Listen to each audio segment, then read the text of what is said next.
The applicant understand and apply the principles of the Code of Ethics. So every country has a Code of Ethics. They can answer yes or no, right? Has the applicant demonstrated an acceptable working knowledge of spoken and written English? Now, if they have an opinion on this, if English is spoken in the place that your reference, sorry, in the workplace where you were with your reference, they can say yes or no. Even if English is not the first language of that country or their first language, if they have an opinion, they can answer yes, right? If they don't, they have to answer no, obviously, right? Has the applicant become aware of the societal implications of his or her work? And do you recommend that the applicant be registered as a professional member with APEGGA? Yes, of course, right? And then if not, please explain below. What areas does the applicant have to approve on if they're not recommending you? Any further comments? Please make this person a PNG. The world needs his professional expertise and experience. No. So, pretty basic reference questionnaire. This is what your references will receive, and they'll be asked to complete this form. They can complete the form in their first language, or in any language, actually. APEGGA will translate it. So they'll send this back to APEGGA. APEGGA will translate it at APEGGA's expense. If they don't speak English as a first language, you may need to explain this to them. Talk to them while they're completing the form, explain to them what these questions mean, and that kind of thing, right?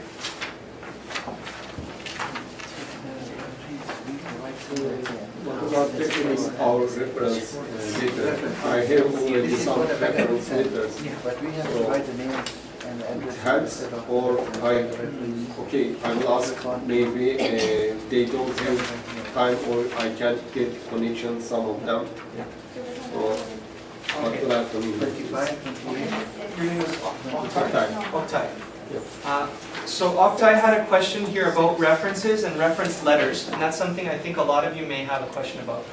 Some of you have reference letters from your past work experience, right? Yep. They've written you great letters talking about your work experience and your professionalism and that kind of thing. Those are good to add weight to your experience record. So you're saying, I worked in this company, I did this and this and this.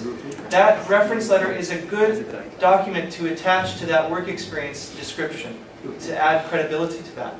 But for the purpose of a reference, it's not enough. APEGGA needs to communicate with that reference directly. Yeah. But it can be valuable for you in terms of proving your experience. Definitely. Yeah. So they need you just give a set of names and they communicate directly, or we need to ask the referees to send a letter and Sometimes it may take you know, APEGGA is going to send this reference letter to your references. But sometimes the references will receive this and say, what's this? Right? I know in one case, a lady said in her country, APEGGA goes by apegga.org, O-R-G. And she said when APEGGA sent this letter to people, everybody in her country, it went in the trash. Because O-R-G is a spam email ending. So this person said all of her references had no idea. So she had to ask APEGGA to send it again, and they had to say set the spam filter to accept apegga.org. Yeah, definitely APEGGA will send those reference letters to your references, but you may have to communicate with your references to make it happen. Because references are busy, they may need you to speak with them to make it happen faster. But this can happen through email and like their email account will be the signature and something like that, right? Yeah, they can scan this into a PDF, or APEGGA will send it to them in an Excel file, and they'll do it via email. Again, if they have that non-generic email address. Okay. So the references, they have to choose the references from like page number 25 or? Page 25, and it should be matching that same table that you give them, right? Okay. Yeah. The way references work, actually maybe I'll wait to talk about that. I'll wait to talk about that.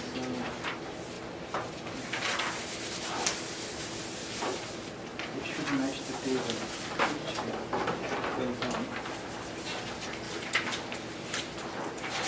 Okay. So 3 references are needed for PN applicants, but more may be required. what references really are, in addition to providing evidence of your good character and reputation, references are proof of your experience, right? So if you have experience and you're listing it without a reference, APEGGA will not count it. It doesn't come into the calculation of your work experience history. So, you know, I understand.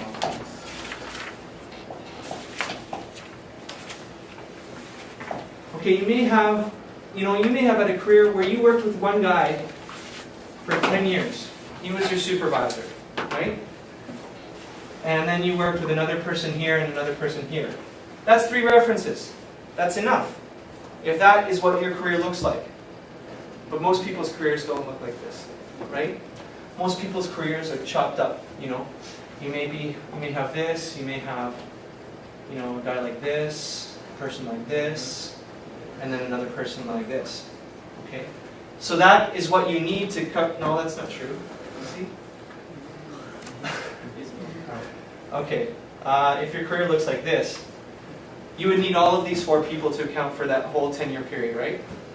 All right, and so that's what references really are. You need to make sure that any time that you're showing APEGGA has a person connected to it. So your references should be the same people that you give them for those positions, and the same people will be on that table, that list of references. Okay?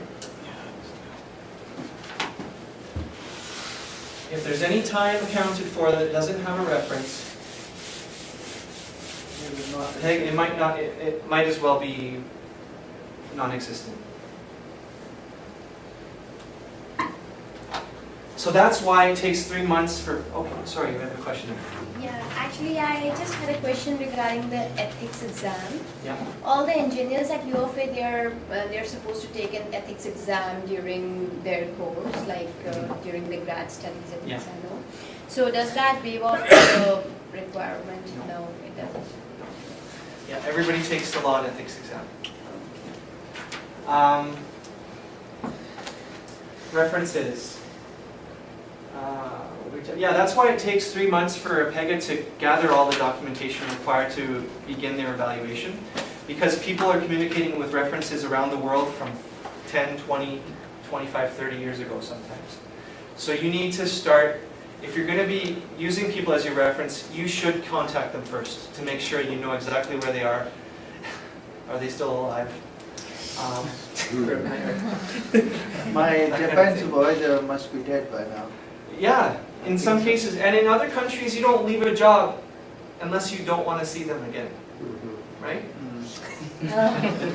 So you have to go and say, I'm sorry, and please, can you be nice to me for this one thing, you know? You got no from. You may have to do what you need to do to make it, to repair the relationship, I don't know. What happens if they don't send a good reference letter?